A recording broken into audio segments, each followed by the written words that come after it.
Pendampingan kini dilakukan tim TRC DP2 KB3A Bulukumba untuk mengantisipasi perkembangan psikologi dan mental korban kekerasan oleh pamannya sendiri.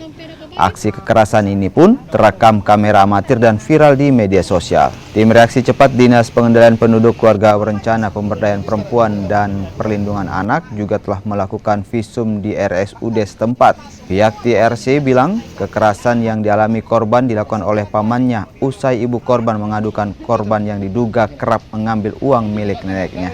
Peristiwa kekerasan ini terjadi di rumah korban di Desa Bontomanai, Kecamatan Rilau Ale, Kabupaten Bulukumba, Sulawesi Selatan.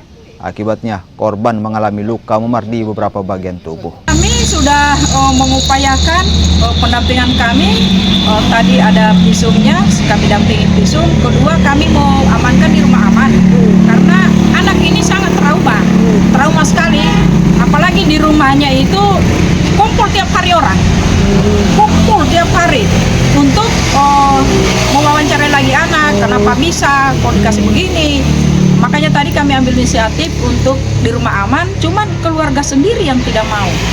Bahkan mereka bapak tirinya selaku suami ibunya menghindar, lari, sembunyi supaya kami tidak ketemu mediasi untuk dia.